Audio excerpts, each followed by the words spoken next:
Here he says, divination, spiritualism, necromancy, astrology, crystal gazing, spells, witchcraft, sorcery, and numerology all fall within the magic category. These and other occult practices, as well as their related beliefs, invade fantasy, and when they are too accurately presented by the author.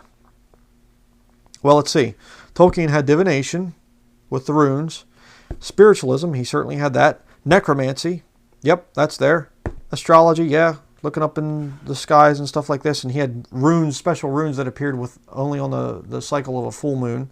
You know, crystal gazing, well, he looks, you know, there's a scrying thing there, the pool of water that Galadriel has, and Frodo looks into it. Spells, well, sure, that's there.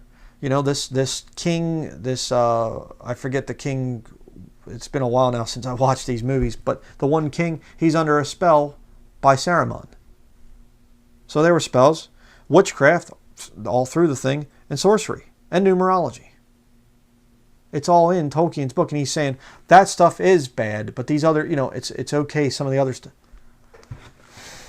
Guy is very, very, very confused or very cleverly deceiving. I believe it's probably the latter. Okay, here he says, again, the same book, page 57, chapter 3, even mild violence may be an appropriate and necessary part of the story. Example given, the various battles in Tolkien's Lord of the Rings series. Mild violence is good too. Occultism is good. Violence is good. All this stuff is wonderful for the development of your child. According to Richard Baines. Down here, it says here, also in full swing was the hype and hysteria surrounding Dungeons & Dragons, a new role-playing game indirectly inspired by The Lord of the Rings. You had hype and hysteria that led to a guy killing his parents. The more children, indeed, the more people of all ages who read The Lord of the Rings, the better it will be not only for the literary level of this country, but for its spiritual health. Okay. You know, literary level and also the spiritual health of America, the more people read Lord of the Rings.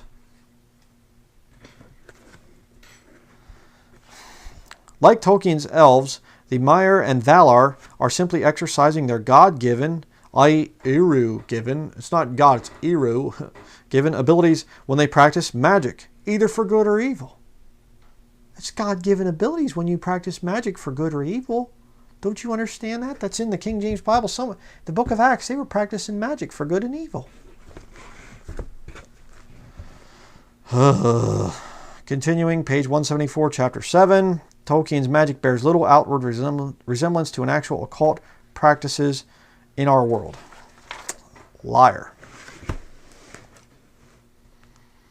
Okay, here he says, Tolkien's magic takes place in an alternate reality, another realm entirely separate from our world. Not what Tolkien said. He said, I'm writing a history. Okay? Tolkien's magic is based on imaginary concepts of magic, only loosely connected to real-world mythology and legend, versus Rowling's magic based primarily on real occult practices like spellcasting, herbology, alchemy, astrology, crystal gazing, divination. Tolkien's magic, good characters do not use the same magic that is used by evil characters. Yes, they do. But what in the world are you talking about here, buddy? Richard Baines, what the world are you talking about? Herbology is real-world occultism? Huh? So taking herbs and using herbs medicinally? I'm not talking about smoking marijuana or something like that. I'm talking about herbal remedies and things like that. Herbology is occultism? So you should stay away from that. You should stay away from herbs and things. But it's okay, you know, to all the other occultism practices and stuff in Lord of the Rings. Sure. Down here, violence and death are not intrinsically bad for children to read about if such episodes in fantasy are not gratuitous in nature, which Tolkien's is. There's people, you know, these orcs having their heads cut off and all kinds of vicious stuff. Question: How can anyone say The Lord of the Rings is different from Harry Potter when they both deal with magic and wizards? Answer: Rowling's fantasy includes magic, while Tolkien's tale employs imaginative, highly stylized fairy tale magic, i.e. enchantment. Oh, well, then it's totally Christian and wonderful. Enchantment good, magic bad. Yeah, sure. Down here, He says, for example, Stephen King's book Desperation actually has a great deal of Christian teaching in it and is quite favorable towards Christianity. It also shows the beauty of one's personal relationship to God and the power of Christian prayer over evil. Huh? Okay. Down here he says, second, many occult practices involve entering into an altered state of consciousness, which he's talking about that being a good thing throughout the book there, wherein one's normal everyday awareness or consciousness is replaced by an alternate or altered awareness. And ASC is induced when anything interrupts or brings to a halt the normal patterns of conceptual thought without extinguishing or diminishing consciousness itself. Interesting quote considering that he spoke positively on page 20 about entering into alternate realities when reading fantasy literature. That's my quotation down there that I put in. You know, up here he's saying alternate states of consciousness are bad things. Page 20, alternate states are wonderful things.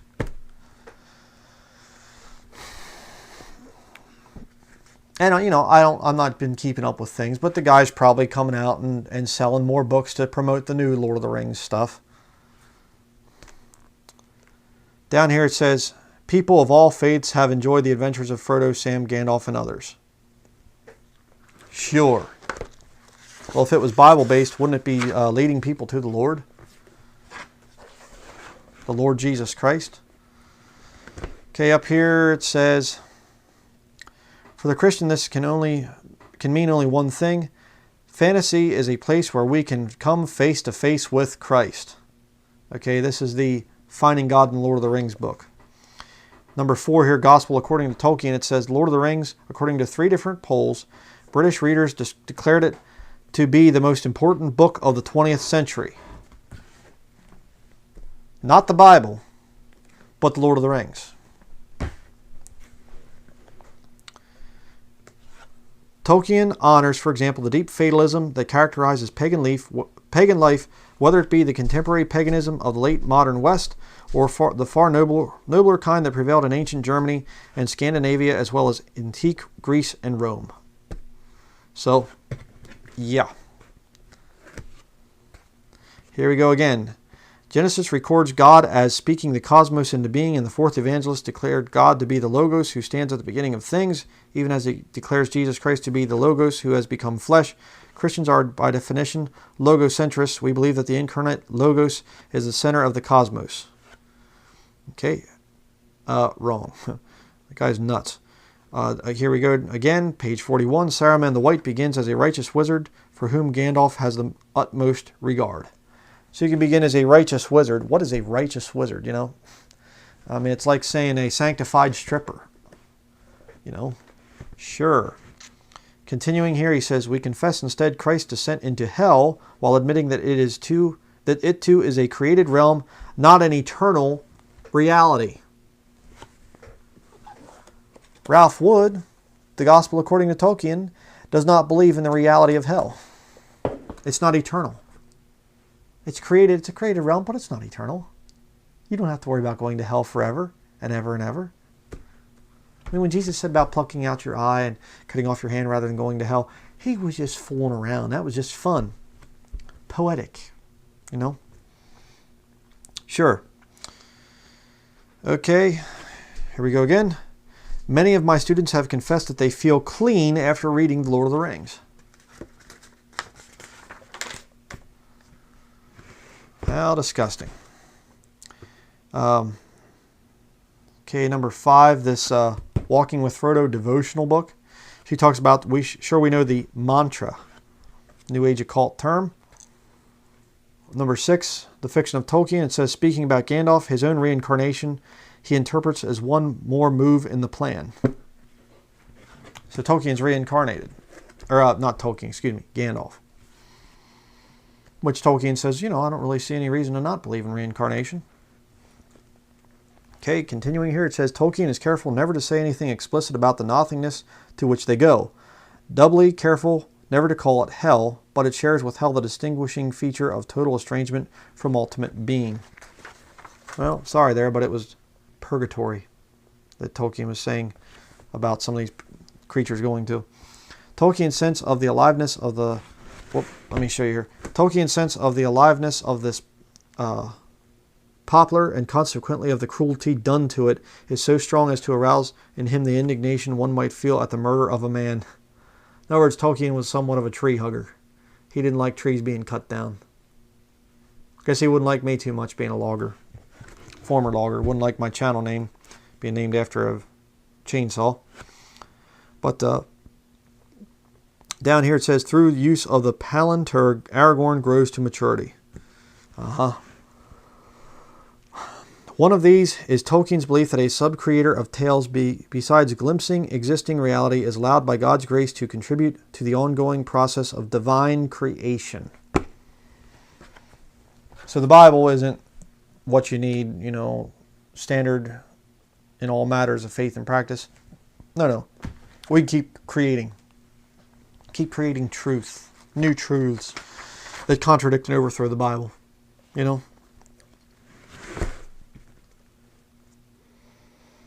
Okay, here's talking about, from the 1967 story, Smith of Wootton Major.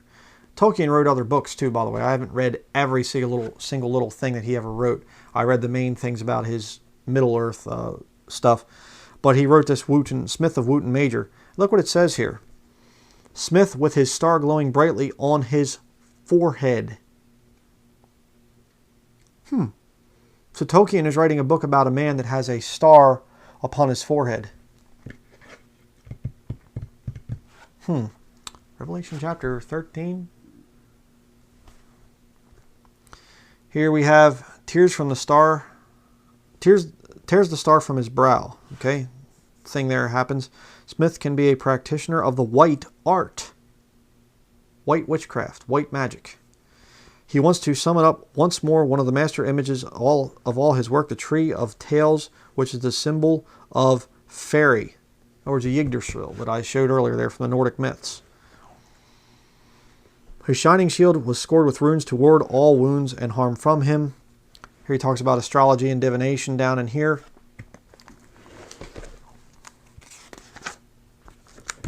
This is back to Richard Baines, his book on the Harry Potter thing.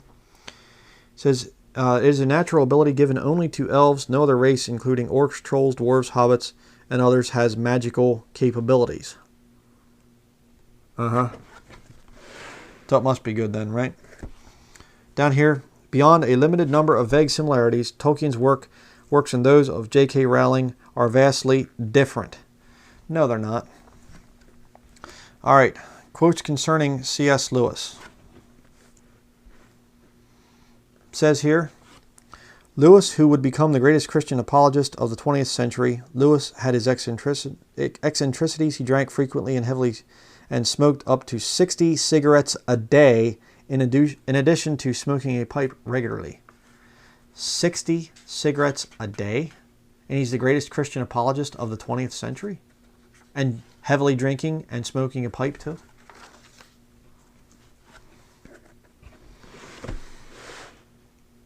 Here you have, this is the Sanctifying Myth book.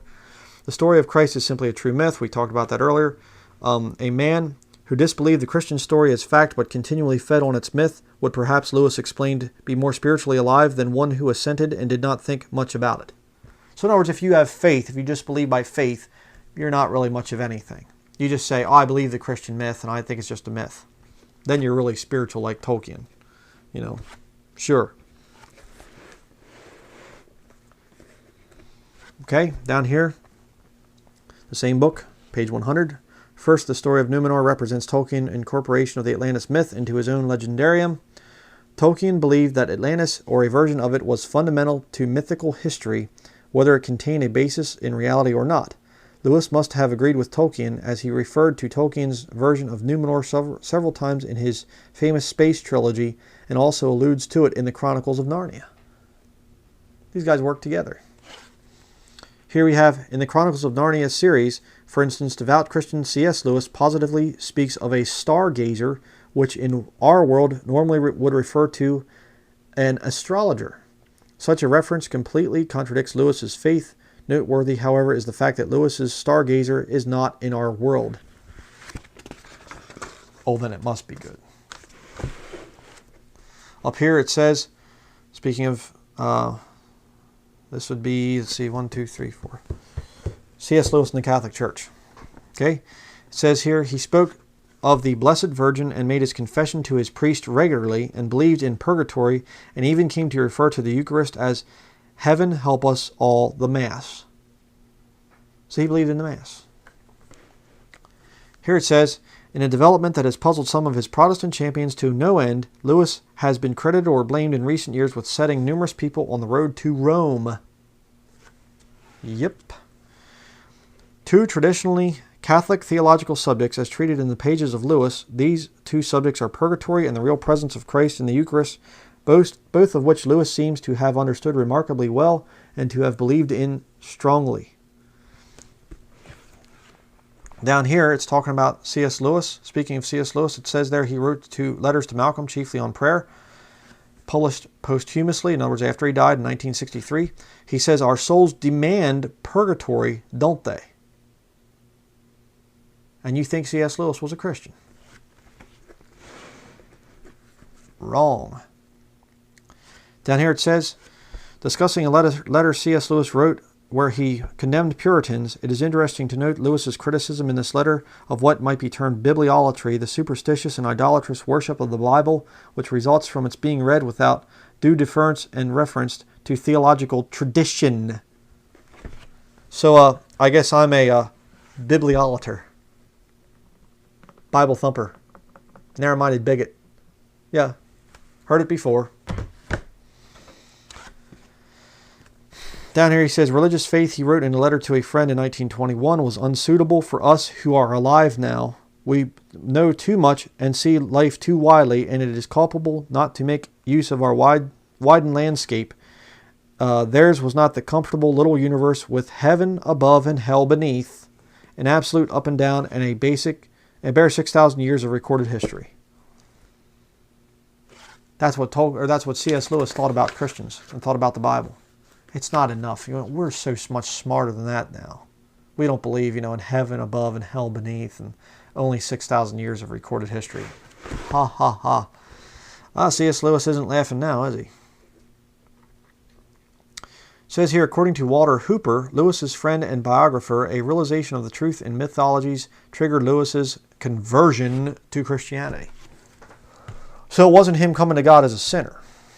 It wasn't him coming in a broken, contrite spirit saying, God be merciful to me, a sinner. That wasn't it. It was him saying, you mean I can believe in pagan myths and fairy tales and things like this? Oh, wow, okay. And I can be a Christian, be a pagan Christian. Oh, I think I'm going to be converted. Sure. Here it says, Lewis explained that he felt the power of myths, but that they were ultimately untrue. As he expressed it to Tolkien, myths were lies even though lies breathe through silver. No, Tolkien replied emphatically, they are not. Tolkien resumed, arguing that myths, far from being lies, were the best way of conveying truths, which would otherwise be inexpressible. Yeah, because Tolkien was a pagan himself. Down here it says, it was Hooker, perhaps more than any other Anglican theologian, who argued against the Puritan position of his day and the Protestant fundamentalist and evangelical position of today that Scripture is the sole guide of human conduct. Against this creed of sola scriptura, or what might be termed bibliolatry, Hooker maintained in his magnum opus, Laws of Ecclesiastical Polity, that the sacraments were central to Christian worship and that sacred tradition, sanctioned by the authority of the Church, was an integral part of the deposit of faith. Certainly there is no escaping the fact, though Lewis sometimes endeavored to do so, that in selecting Hooker as the theologian to whom he owed the greatest debt, Lewis was hanging his coat of allegiance within the Church of England firmly on the high hook of Anglo-Catholicism. What are you doing with C.S. Lewis books in your home? I suggest you burn them. Chapter 5, page 71. According to Tolkien, Lewis had taken a fair deal of port and was a little belligerent. We read that earlier. Let me just see how much more I have here. I think I'm getting pretty close to being done. Yep, just a few more pages to go.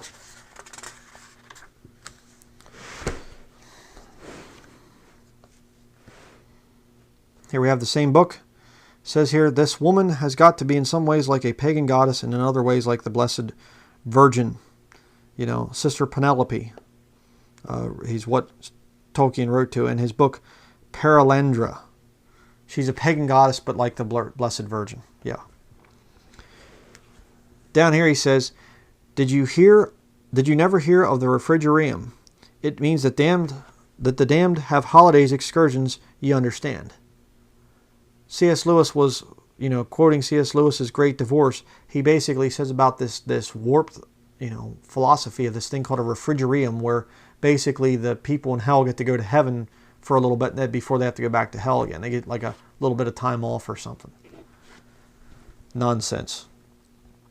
Here it says, referring to Lewis's book, The Great Divorce, the souls who might have appeared to have been in hell discover, once they repent, that they were actually in purgatory all the time. Only the stubbornly impenitent are truly and actually in hell. They cannot escape hell because they do not want to. They return to hell of their own free will and by their own volition. Hell is their true home. Though they despise it, it is where they belong. Huh? See the warped philosophy of C.S. Lewis, and this guy's the greatest Christian apologist, greatest Christian theologian of the 20th century? I don't think so. Here we go again.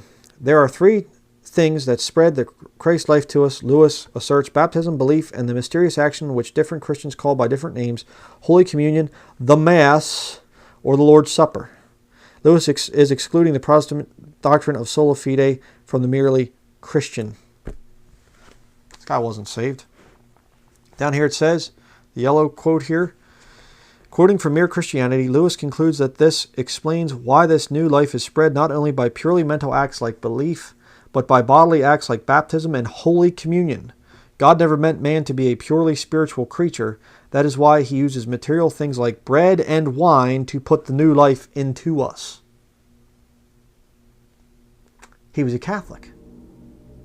That's all C.S. Lewis was. The man was a Catholic. Tolkien was a Catholic. C.S. Lewis was a Catholic.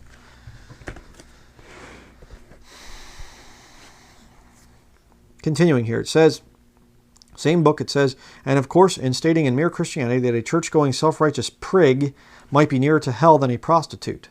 One wonders, in fact, whether Lewis recalled his words about self-righteous prigs a few years later, following his being banned from the Protestant Hour network on American radio for his startling frankness on sexual love.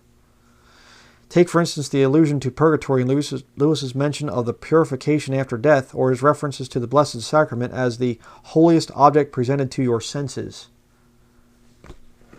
Nice. Down here we read, she sent him a photograph of the turned shroud, and thereafter he kept it on the wall of his bedroom for the rest of his life, venerating the relic as any good Catholic might have done. But he was a Christian. No, he was not.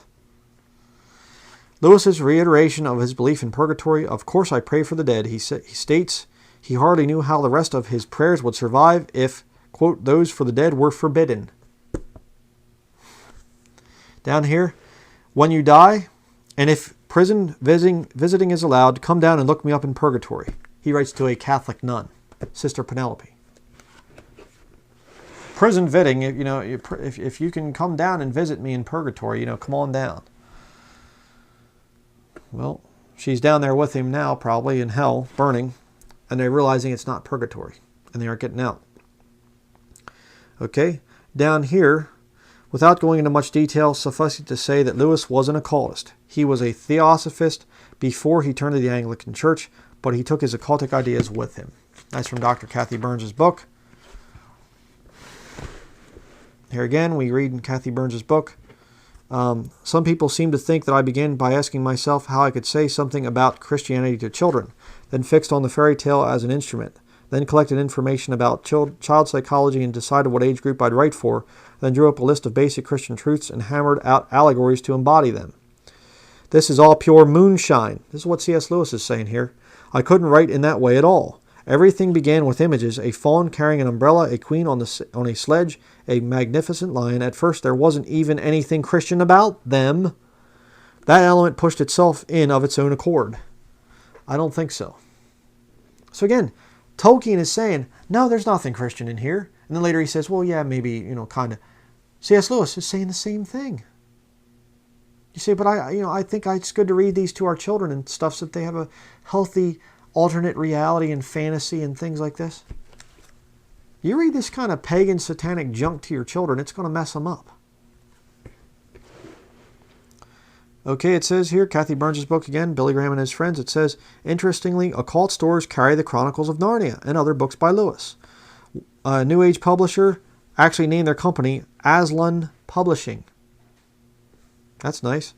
Down here, Dr. Shirley Carell shares this important tidbit. It would be difficult to go to any occult bookstore and not find the Chronicles of Narnia promoted. One such occult bookstore owner told this author and others that he became involved in the occult as a result of reading the Chronicles of Narnia. I believe that totally.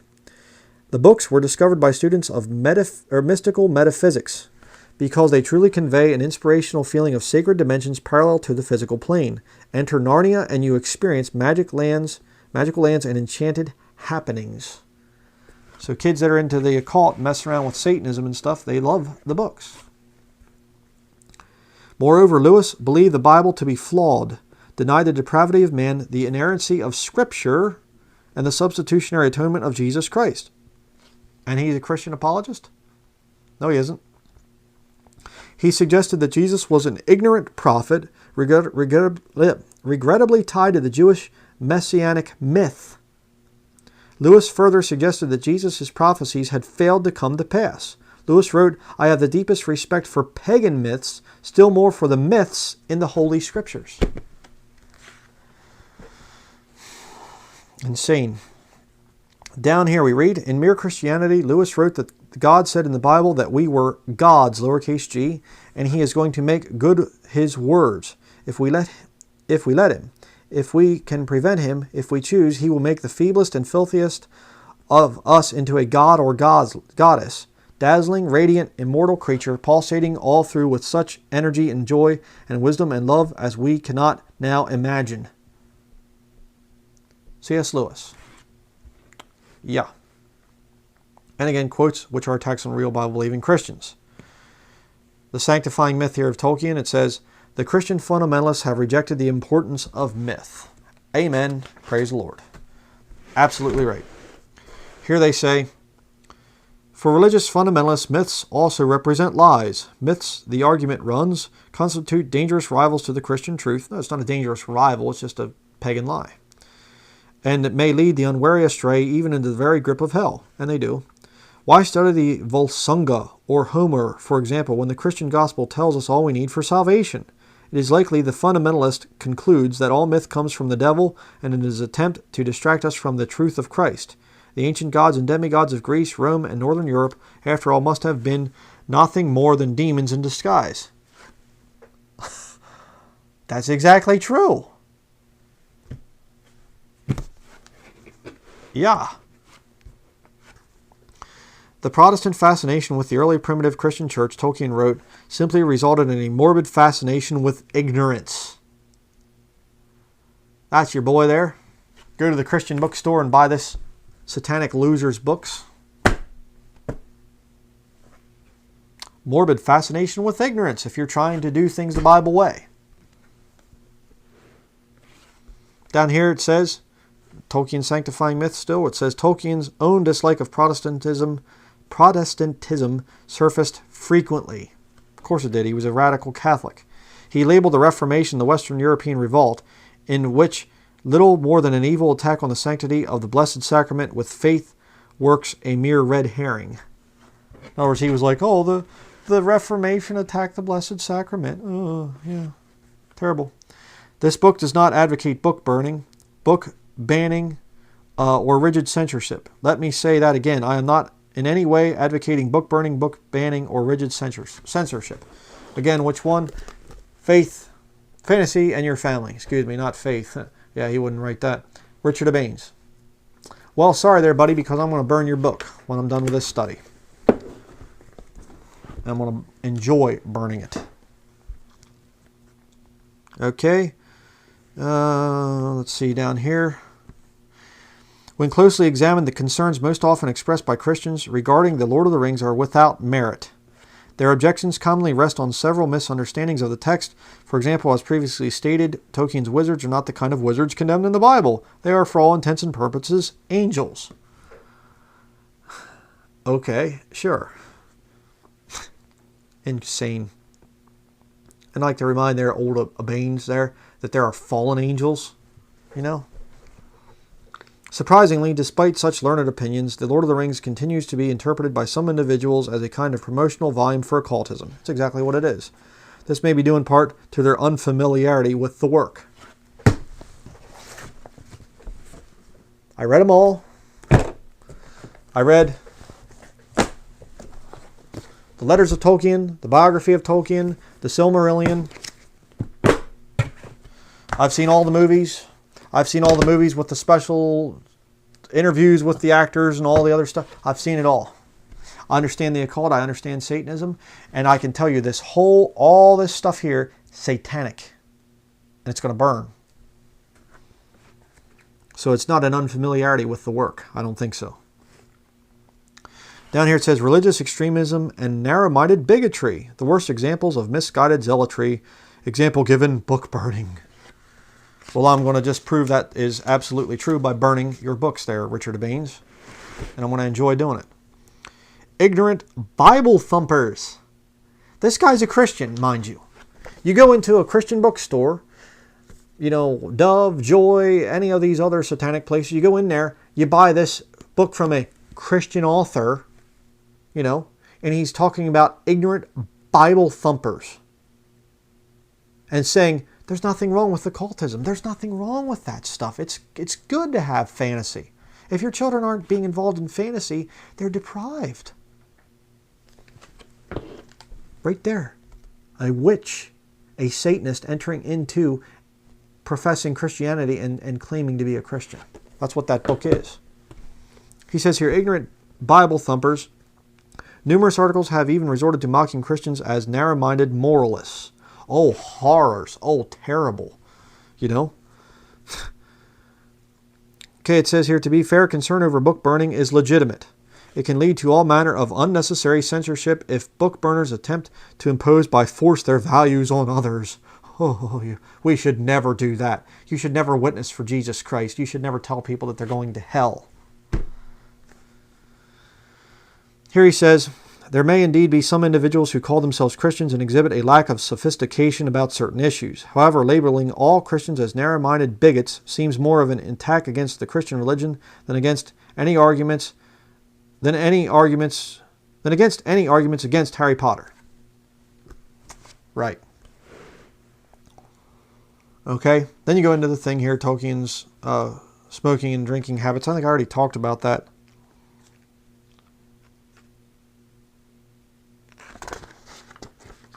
Okay. And I think I'm just going to skip over some of this stuff. There's just a couple more quotes. I'll finish up here because I'm just going to do this and get this study done.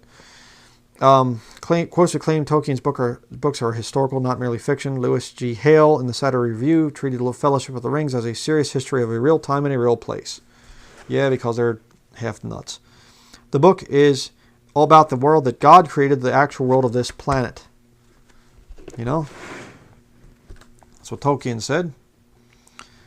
Okay. Tolkien believed that he had not devised his magnificent mythical world so much as he had found it indeed, that it had been revealed to him by God. Always I had the sense, he declared, of recording what was already there, somewhere, not of inventing. The tales arose in his mind, he confessed, as given things, and as they came separately, so too the links grew. Tolkien thus came to regard his characters and their realm not as a fictional, but as historical persons and places. Venice, he confessed, was like a dream of old Gondor.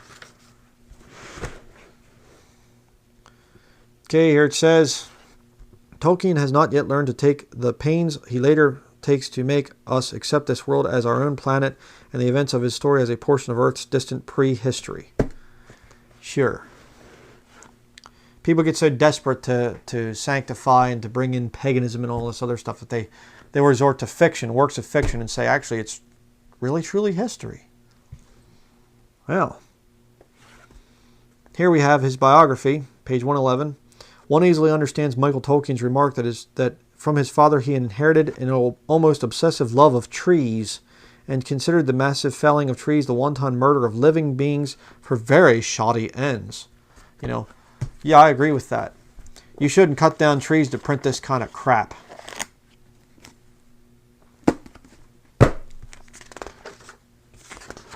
All right, and that's going to be it for my notes that I took.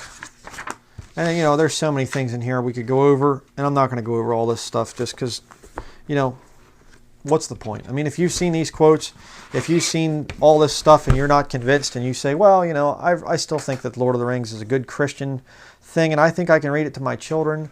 I think it's a wonderful thing. I think it's good, Brian. I don't think that you've proved your point. Well, I can't help you. I really can't help you. You're beyond help. All right? This stuff is occultism. And by the way, you say, well, Brian, could you please explain to me what do you believe the story was actually about? I believe that Tolkien, Mr. Catholic right here, I believe that Tolkien was envisioning the restoration of the Roman Catholic Empire, the Holy Roman Empire, with the return of the king, the Antichrist, coming, setting up his throne in the Vatican and also in Jerusalem there. And you say, well, what was the ring? This ring that corrupted people, this evil ring and everything. You know what I think it is? After studying this thing and looking at it from all the different angles, you know what I think it is? This book right here. You say, oh, come on, Brian. He's a Christian. He's a Catholic. He wouldn't have said the Bible corrupts people? Yeah. I've tried to think of what it was. You know, some people say, well, maybe it was science or technology or something like this. This was the thing that corrupts people. I think he was symbolizing the Bible. I really do. And the horrible orc race and the Lord Sauron and all this stuff that had this, made this ring and the power that he had and everything, I think is a reference to the Jews and God. Because they were the ones that were going out and killing these pagan people in the past. Ruin all their fun, you know, that they had. Worshipping in the groves and the high places and everything else. I think that's what the books were about. A pagan, satanic system that is getting humanity ready. And what has Hollywood been doing for the last 100 years? They make movie after movie after movie after movie about the little guy rising up and being loved and appreciated and wonderful and great and everything else. And a hero coming onto the scene, a great warrior. They've been picturing the Antichrist.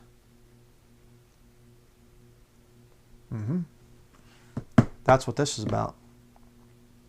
And of course, you know, I understand that the Peter Jackson type of thing. I mean, there's stuff in here, you know, I was looking at, you know, they're making like tens of millions of dollars, you know, hundreds of millions of dollars on these films and stuff. I mean, just money rolling in and stuff. And the family, the Tolkien family at one point's fighting the, you know, Peter Jackson because they're not getting their proper amount and all this other stuff. And the love of money is the root of all evil.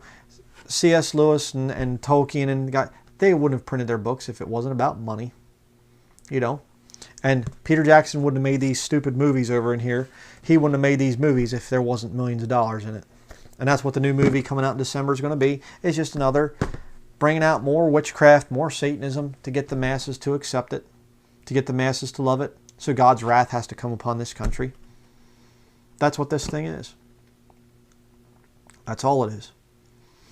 Now, as I stated, I'm done with this study. I've been wanting to do this thing for a long time. It's finally finished. I know probably a lot of people are going, man, you've been talking about this thing for years. Yeah, I have. Just a lot of other studies come up and things, and I get busy, you know. But I want to get this thing done. Because quite frankly, I don't want this junk in my house anymore. So, I'm going to take this stuff out and burn it.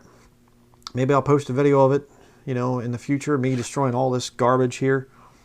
But I'm going to burn it.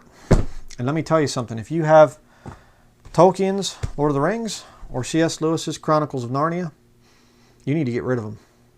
And I don't mean take them down to the local Goodwill and donate them. I don't mean putting them on eBay and selling them. Burn it. Burn it. That's what you do. In the book of Acts, it talks about that. Burning. They brought all their curious arts and their occult types of things together and they burned them. That's what you have to do. Oh, but won't we be a narrow-minded bigot? Well, the world's going to call you that whether you do right or wrong. So that is going to be it for this study. I do hope that the Lord convicts you of this thing. If you have this junk in your home, get rid of it. I'm sick and tired of the spiritual atmosphere that is around these books. I've been hanging on to these things for far too long, so study's going to be over here, and I'm going to go burn them. So that's enough talking. I'm going to keep rambling. Thank you very much for watching, and I just pray that if you have these things, that you take heed to what I'm saying here.